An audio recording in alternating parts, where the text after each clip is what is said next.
Alors aujourd'hui, un petit TP Python pour que vous puissiez revoir du moins les opérateurs de base, du moins les bases de Python. Donc pour Python ou du moins pour EduPython, du coup on va travailler sur ici ce qu'on appelle un module. Donc dans le module, vous allez pouvoir taper des choses et éventuellement, hop, dans ce qu'il y a en dessous, vous voyez là, ça s'appelle la console Python. Et la console va nous permettre également de faire des choses. Par exemple, ici, donc le TP, je ne vais pas le remplir au fur et à mesure. Du coup, je vais commenter à l'oral, bien évidemment. Pour ceux qui veulent le TP en papier, je peux vous le donner. Mais a priori, ce sera que du commentaire pour pouvoir aller vite. Bon. On peut se servir de la console comme d'une calculatrice avec les opérateurs de base. Donc, la multiplication, c'est étoile et la division, c'est slash.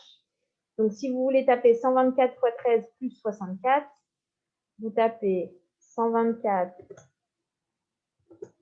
fois 13 plus, je sais plus c'était combien, 64. Voilà, vous appuyez sur Entrée, ça vous donne le résultat. Si vous voulez taper des calculs, voilà, vous pouvez utiliser la console du bas. D'accord Pour les autres opérateurs, vous avez par exemple l'opérateur étoile-étoile. Voilà. Donc pour ceux qui ne savent pas ce que c'est que l'opérateur étoile-étoile, si je tape 8 étoile-étoile 2, ça me donne 64. Donc, pour ceux qui sont malins, vous devinez que c'est la puissance. Et donc, si je fais 2 puissance 3, je serai obtenir 8. Et j'obtiens bien 8. C'est donc l'opérateur puissance. Pour calculer la racine carrée d'un nombre, on utilise la fonction SQRT avec des parenthèses. Donc, pour utiliser ce genre de choses un petit peu particulières, il faut au préalable télécharger, entre guillemets, la bibliothèque de maths, voilà.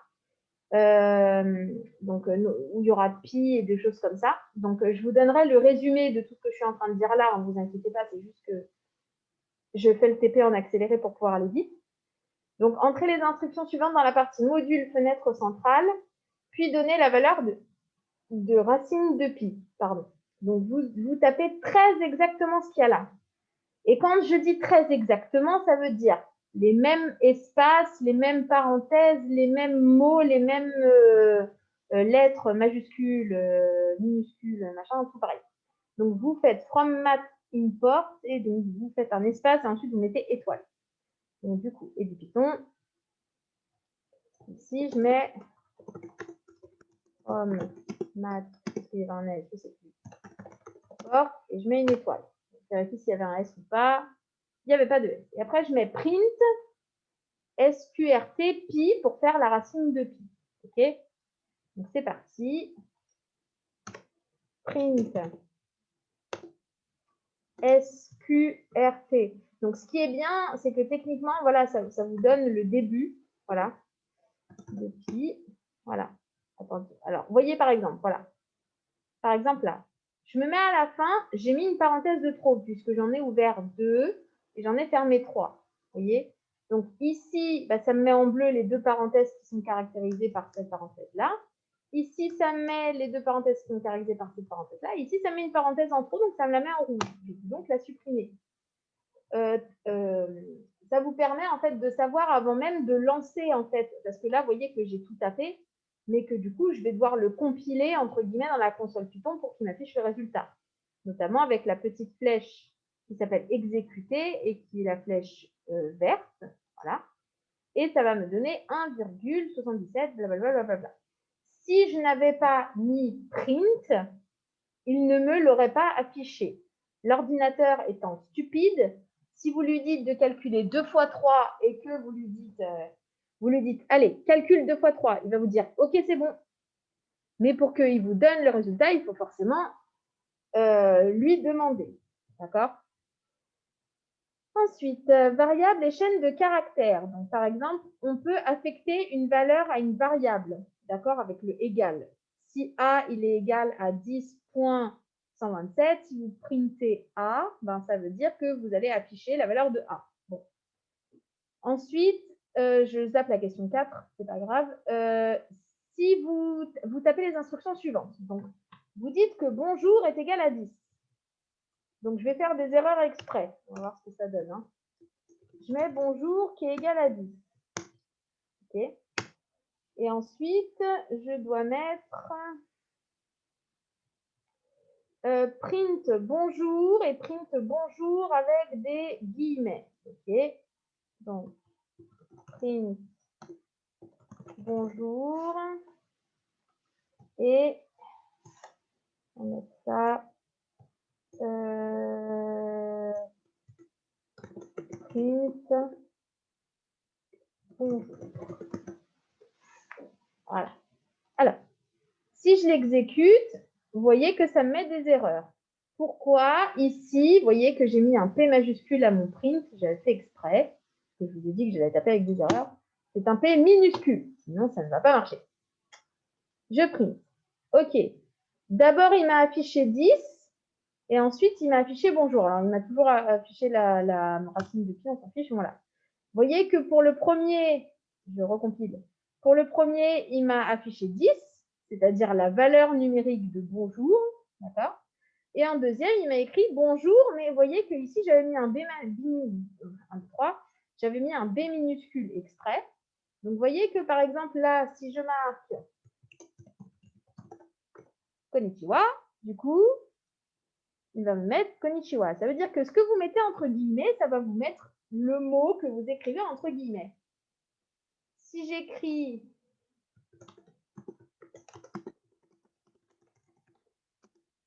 ça et que je le compile, ça va afficher ça.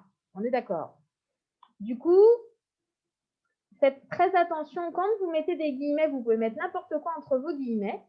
Par contre, vous voyez ici, par exemple, si j'avais mis un D minuscule, il n'aurait pas voulu me le compiler. Vous voyez, il me met qu'il y a une erreur ici.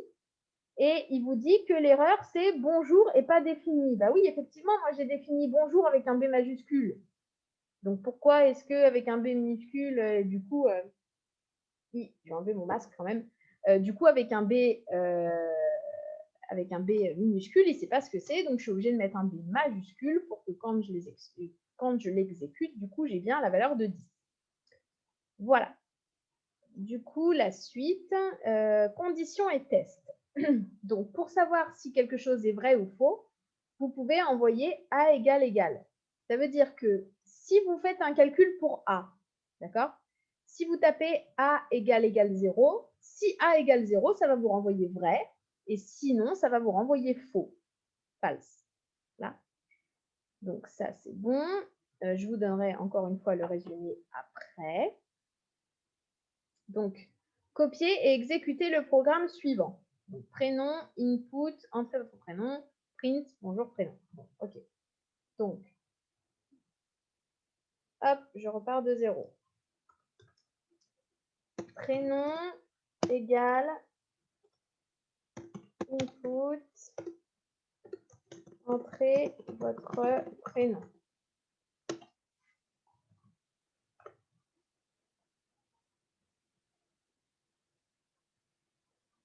Ensuite, print, bonjour, virgule, prénom. D'accord? Print, bonjour, virgule. Ah, c'était bonjour entre guillemets, je crois. Bonjour, virgule, prénom. Voilà. Donc là, j'ai bien mis prénom sans accent. Donc ici en dessous, j'ai mis prénom sans accent. Ce qui a entre guillemets, ça a peu d'importance. Je peux marquer ce que je veux, puisqu'entre guillemets, ça n'influence pas la véracité de la chose. Donc du coup, si je fais ça, du coup, Python Input, il m'a affiché une fenêtre. Donc Input, ça veut dire que vous demandez quelque chose à votre interlocuteur. Entrez votre prénom.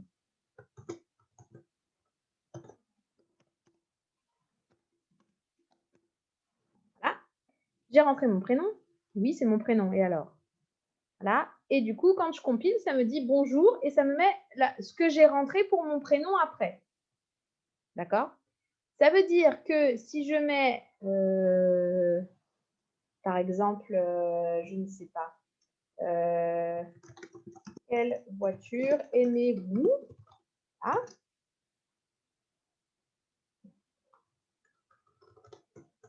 et je vous offre. Alors, j'ai laissé prénom, mais j'aurais pu mettre voiture. Hein, voilà. Si je vais mettre voiture. Ici, je vais mettre voiture. Voilà.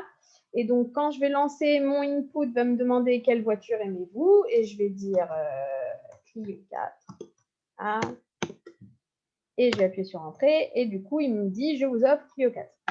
Impeccable.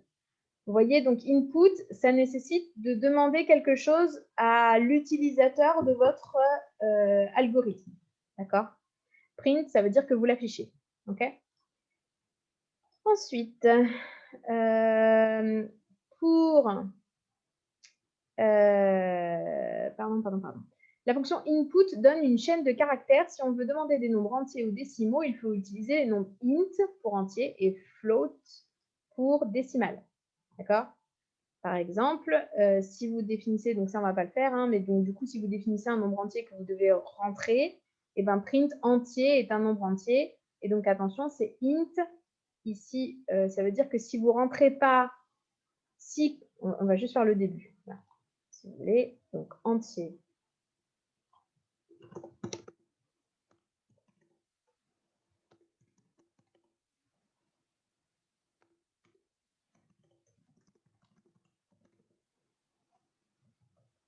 Est-ce que j'ai bien le bon nombre de parenthèses? Oui, 2, c'est bon, je vois. Alors, si je le compile, du coup, il me dit entrer un nombre entier. Si je mets 12, il me dit c'est bon, je suis content. Si par contre, je compile et que je mets 12.9, du coup, il va me dire « Ah, il y a une erreur, je vous ai demandé d'écrire un entier, vous m'avez rentré 12,9, donc c'est pas bon, je vous déteste, je vous mets tout rouge. » Voilà. Donc, du coup, c'est à ça que sert int et float, c'est que quand vous demandez quelque chose à votre interlocuteur, du coup, c'est obligé d'être un entier ou un décimal. Donc, ça, je ne le ferai pas. Donc, la structure conditionnelle. Donc là, on commence à rentrer un petit peu ce que vous allez pouvoir utiliser dans vos exercices de maths. Parce que jusqu'à maintenant, à part un peu de trucs, voilà. Donc, recopier et exécuter le programme suivant. Appeler le programme machin. Alors, du coup, on va donc devoir recopier le programme suivant. Donc, heureusement que je suis rapide. Voilà. D'ailleurs, on va faire que pour le poids. Tac. Donc, si je le réduis, voilà, je vais faire les deux en même temps. Alors, du coup, hauteur, j'aurais dû faire ça dès le début d'ailleurs, hein, égale input. Ah, input, vous voyez, j'ai mis un i majuscule, ça va pas. Il faut réellement taper exactement ce que je tape, sauf ce qu'il y a entre guillemets. Entrer la hauteur du véhicule en mètres. Voilà, donc je demande à mon interlocuteur de rentrer la taille, la hauteur de sa voiture. Bon, là j'ai dit je ne fais pas le poids, hein, je fais que la hauteur juste pour vous montrer la commande if. If qui en anglais veut dire si, grosse surprise. Et donc si hauteur inférieure à 1.8, inférieure à 1.8, print. Alors vous voyez que là je dois faire un... Ah, j'ai pas mis le 2 points à la fin, pardon. Voilà. Donc là, du coup, je mets print et vous voyez que là, mon print, il est en décalé par rapport à mon if. Donc, ça veut dire que je suis bien placée. Et unité accès autorisé. Voilà, et print. Vous pouvez rentrer. Là, attention, pour le else, vous voyez que je dois être à la même hauteur que le if. D'accord? Donc, else, je n'oublie pas les 2 points. Print. Accès refusé. Print. Go away. Voilà. Allez-vous-en. Et donc ensuite, je peux print fin du programme. Donc ça, c'est pas du tout. Voilà, c'est pas du tout. C'est pas du tout obligatoire. Bon. Je le lance pour voir si j'ai pas fait d'erreur. Ah, entrer la hauteur du véhicule en mètres. Bon, on va dire que mon véhicule est de taille relativement normale. On va dire 1.7. Accès autorisé, vous pouvez rentrer, fin du programme. Si jamais je rentre du coup quelque chose style 19.87, il va me dire accès refusé, go away, fin du programme. Donc du coup, cette condition, c'est si cette condition est réalisée, il fait ça. Si cette condition est réalisée, il fait ça. D'accord? Généralement, on utilise ça avec les triangles, par exemple, si jamais, je ne sais pas moi, on veut un triangle, on veut savoir s'il est rectangle, bah voilà, si là, l'équation de Pythagore est vérifiée, donc là, vous écrivez a au carré plus b au carré égale c au carré, alors print le triangle est rectangle, et sinon print le triangle n'est pas rectangle. Vous voyez? Ça peut se faire. Donc, attention à bien respecter les tabulations. Donc, on peut faire, parce que là, vous voyez, c'est soit ça l'est, soit ça ne l'est pas, la hauteur. D'accord? Donc, il y a quand même moyen de faire 3 choses différentes, d'accord? Notamment ici. Je recopie rapidement. Donc, note égale float input.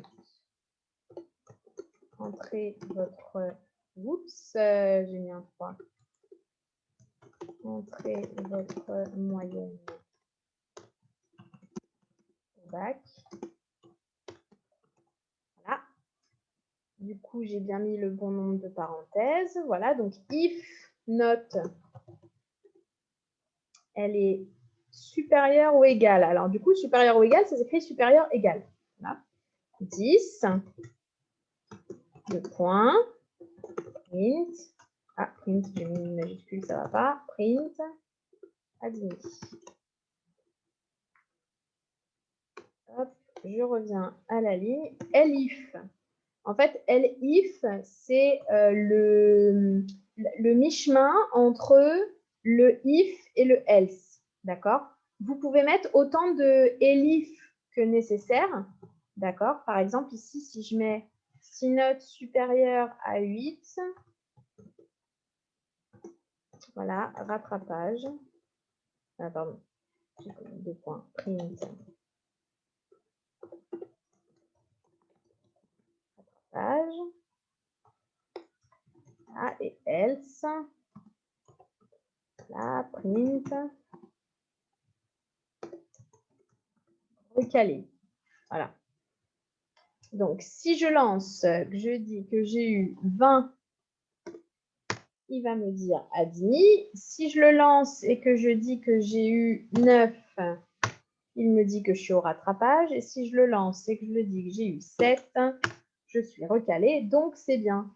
Et je peux éventuellement dire, alors, vous voyez, par exemple, si je peux dire que, par exemple, si j'ai au-dessus de 16, c'est admis mention très bien.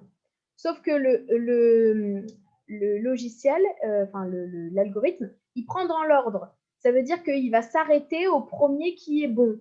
Ça veut dire que si je mets un elif ici, par exemple, et que je mets if note supérieure à 16, alors print machin, c'est trop tard parce que comme ma note elle est supérieure à 16, bah, ma note elle est supérieure à 10.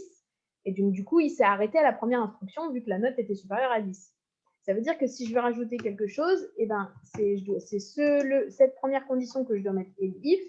Et ici, je dois mettre if note supérieure ou égale à 16. 16. Voilà. Print.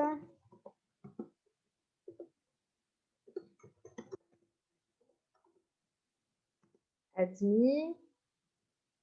Quel crack. Voilà. Et donc ici, j'enlève l'espace qui ne va pas. Et donc là, je teste. Si jamais je rentre une note de 17, du coup, il me dit admis quel crack. Voilà. Et donc, du coup, vous pouvez mettre des elif autant que vous voulez. Bon. Et ensuite, il y a deux choses que nous allons voir, c'est les boucles pour et les boucles tant que. D'accord? Donc, les boucles pour et tant que, c'est les boucles qu'on va le plus utiliser dans les logarithmes, dans les algorithmes, notamment ensuite, voilà. Mais il y en a d'autres. Je donnerai d'autres exemples dans d'autres chapitres quand même. Marie met sur son compte 1000 € et souhaite savoir combien elle aura d'argent. Oups, excusez-moi. Combien elle aura d'argent au bout de 10 ans, sachant que le taux d'intérêt annuel est de 5%. L'argent sur le compte augmente de 5% chaque année. On utilise donc le programme suivant, donc montant égale 100, for i in range 1, 11, d'accord? Donc, c'est au bout de 10 ans, ça veut dire de 1 à 11, d'accord? Montant est égal à montant fois 1,05. Je rappelle que 1,05 correspond à une augmentation de 5%. Ça aussi, on le reverra éventuellement dans quelques exercices de suite, mais normalement, vous êtes censé le savoir. Et du coup, ça veut dire que pendant 10 ans, le montant, chaque année, est multiplié par 1,05. Et du coup, on veut savoir au bout de 10 ans combien elle aura. Dans ce programme, l'instruction montant égale montant fois 1,05 va s'exécuter 10 fois, donc de 1 à 11, d'accord? Et le compteur i, le i qui est là, il va prendre successivement les valeurs 1, 2, 3, 4, 5, 7, 8, 9, 10, mais pas la valeur 11. Quand on met in range 1, 11, le 11 n'est pas pris dedans. Voilà. Recopier, exécuter le programme précédent et dire combien Marie aura d'argent au bout de 10 ans. Donc ça, c'est juste pour savoir si vous tapez bien. Donc je vous laisserai taper pour que vous puissiez savoir combien elle a gagné. Écrire un programme qui affiche les nombres pairs de 2 à 20 inclus. Écrire un programme, tout ça. Alors je pense que je l'expliciterai peut-être en vrai avec vous. C'est-à-dire qu'on fera sûrement des séances sur l'ordinateur pour que vous puissiez inventer des programmes et les faire, ou alors je vous donnerai à faire un travail à la maison, je ne sais pas trop. Du coup, ici, c'est juste pour expliciter la boucle for, enfin, pour. Du coup, elle vous calcule un certain nombre de fois la même chose, d'accord? Et elle vous affiche le dernier, ou elle vous les affiche tous au choix, hein, comme vous le souhaitez. Elle vous affiche la finalité de ces 10 étapes. En l'occurrence, c'était 10. Pour la boucle tant que, c'est un tout petit peu plus classique parce que c'est la boucle qu'on retrouve le plus dans les sujets type bac. Jean met sur son compte courant, 1000 €. Chaque mois, il ajoute 200 € et il se demande au bout de combien de mois il aura accumulé 5000 €. Il crée donc l'algorithme suivant. Donc, montant égale 1000. Ça, c'est ce qu'il a au départ. Nombre de mois. Donc, si vous voulez une variable qui a 2 mots, vous mettez un underscore. Vous savez, c'est le tiret du 8 entre les deux. D'accord? Donc, montant égale nombre de mois 0. Donc, ça, c'est ce qu'il a au départ. D'accord? While. Alors, oui, tant que, ça peut se dire while. While montant inférieur à 5000. Alors, pourquoi inférieur? Nous, on veut qu'il soit supérieur.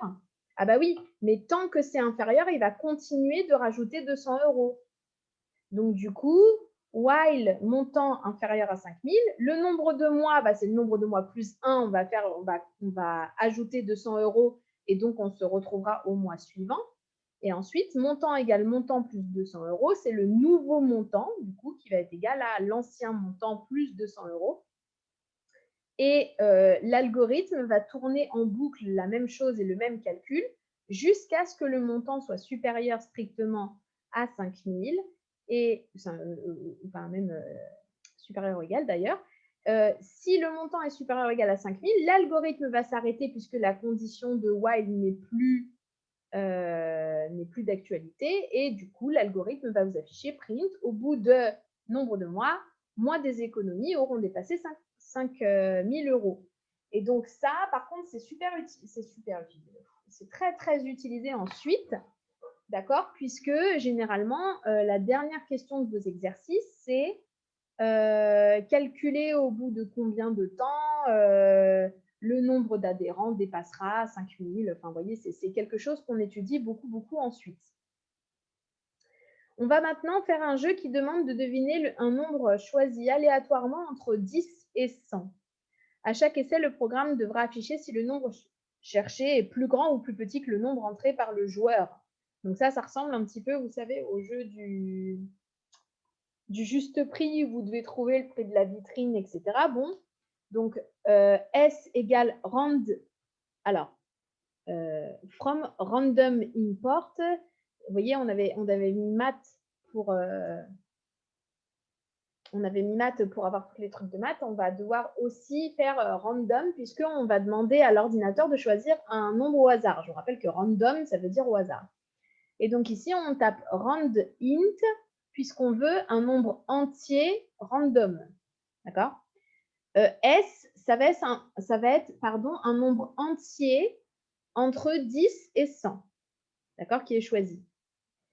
Le programme devra afficher si le nombre cherché est plus grand ou plus petit que le nombre entré par le joueur. Donc, ça veut dire que N, c'est le joueur qui va rentrer.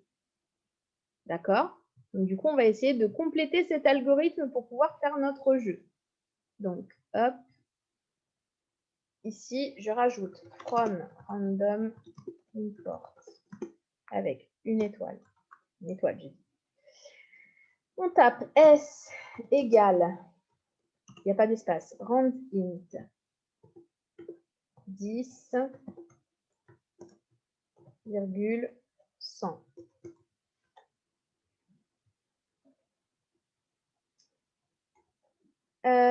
Donc ça, c'est l'ordinateur qui va le choisir. N, c'est ce que nous, on va rentrer. Donc, puisqu'on doit rentrer quelque chose, on doit input. On va devoir input un entier. Et alors d'ailleurs, le int, il me semble que je dois le mettre à l'extérieur. Voilà. Voilà. Et input, entrer un nombre entier entre 10 et 100. Voilà. Et donc, tant que n est différent, alors je sais plus différent. Oupsie, je crois l'avoir marqué en haut. Ah, différent, c'est ça. Supérieur ou n'importe quoi. Point d'exclamation égal. Je suis là. Donc, point d'exclamation égal. While n différent de s. Voilà. Et bien, toujours int, bah, c'est n qui est égal à int et input, entrer un nouveau nombre.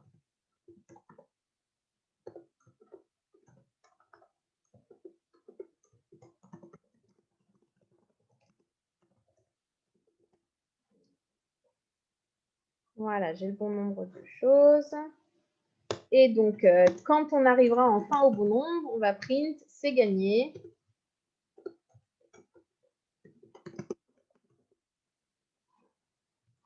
Voilà, donc par exemple, là, il va me demander un nombre. Je vais taper 10. Entrer un nouveau nombre. Donc, du coup, je peux taper 11. Je peux taper 12. Bon, je peux aller jusqu'à 100, d'accord? Donc, on va essayer de faire un tout petit peu plus simple. Hein. On va dire entre 10 et 20, d'accord? Parce que sinon, j'en aurais pour 50 millions d'années. Voilà. Donc, du coup, ça devrait être simple. Donc, entrer un nombre entre 10 et 20. 10. C'est pas ça. 11. 12. 13. 14. 14, c'est gagné. Voilà, vous voyez, il s'est arrêté parce que le nombre que j'ai tapé, eh ben, c'était le même nombre que l'ordinateur avait choisi. D'accord? Eh ben, on est content d'avoir fini. Alors, sachez quand même que le 3/4 du temps, on vous donne l'algorithme, vous n'avez pas à le compléter et on vous demande juste de savoir qu'est-ce qu'il fait, l'algorithme. D'accord? Donc, vous expliquez que bah, selon le contexte, etc., etc. Généralement, ce sera avec des suites. Donc, du coup, dans les prochains exercices qu'on fera, je vous donnerai des algorithmes et vous devrez juste me dire, soit vous devrez remplir juste une toute petite ligne et je vous montrerai comment on fait, soit vous devrez juste me dire ce que l'algorithme fait et éventuellement à la main ou via votre console et du Python, trouver le résultat. Voilà, c'est un tout petit préambule et qui est très maladroit, je m'en excuse, mais au moins vous savez à peu près de quoi on parle maintenant lorsqu'on fait du Python. Voilà, bon courage pour vos révisions.